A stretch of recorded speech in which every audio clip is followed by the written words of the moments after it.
It's funny how things change in an instant.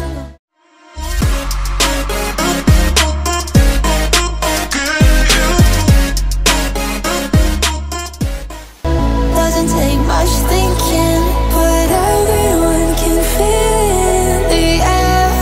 Do you know I am fading, fading from you? I can't say it, I hate the truth, boy.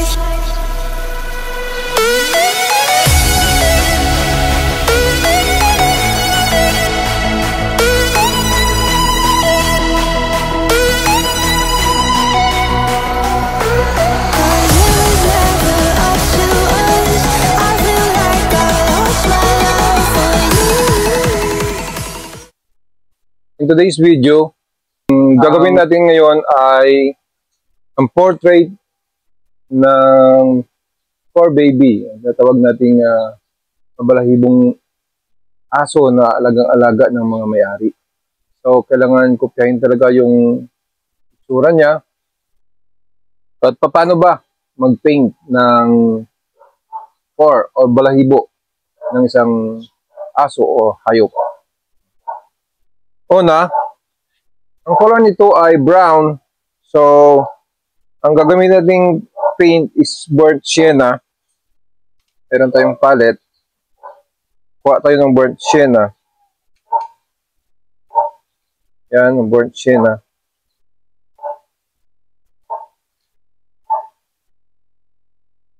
Tapos white. Ito ay titanium white.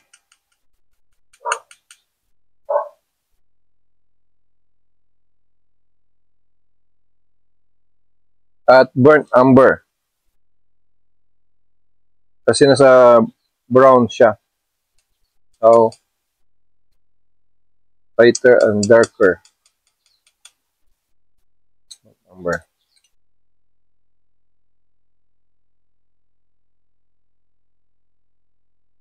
So, mag-mix tayo ng konting sienna white.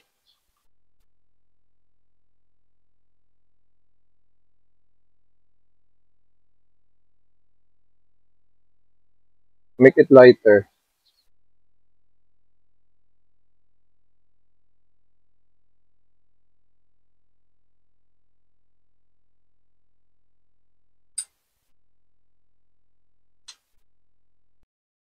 Ang gagamitin ng brush sa finish ay isang pointed na brush. Mas maganda kung mahaba yung ano niya, bristle niya, para makakuha siya ng maraming paint.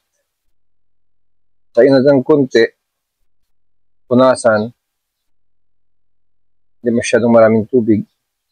Kuha tayo dito ng enough na light color. Focus.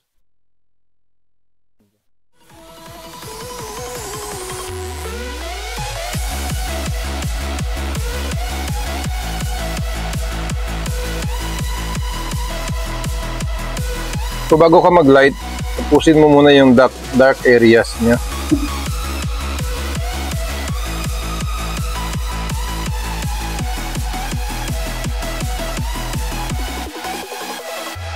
Bali, pangatlong layer na ang lighter ka.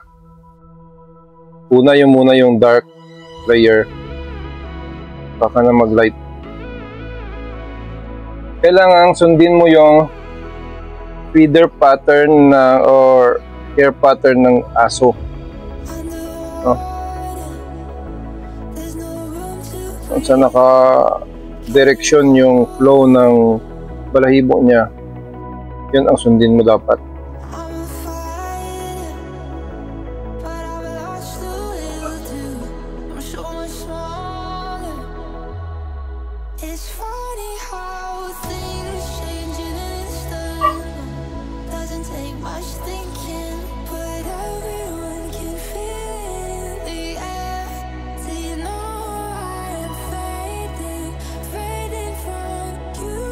Iba kasing direksyon ng balahibo ng aso, kaya kailangan kung ano sa reference mo, yun ang sundin mo.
ang gamit ko sa pagpipinta ay ang 3D acrylic sa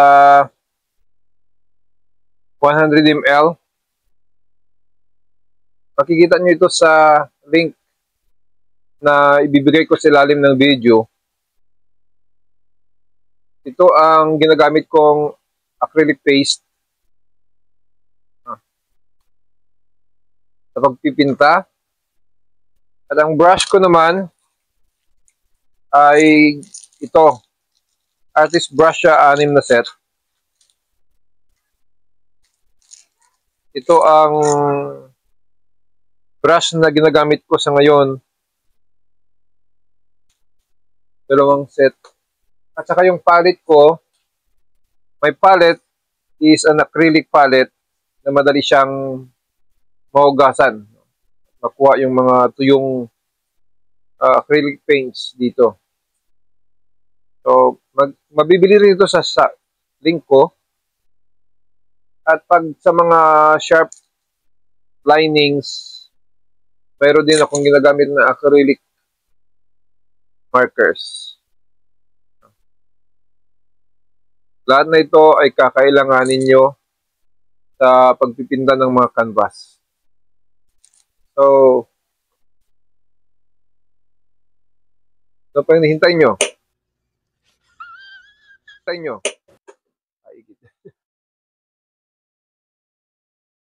So, ano pa nang hintay nyo? Bili na kayo. Bili na kayo. Stop it. Get some help. So, ano pang hinihintay nyo? Bili na kayo para sa magandang performance ng inyong canvas painting. Ito lang makikita sa link sa lalim ng videos ko.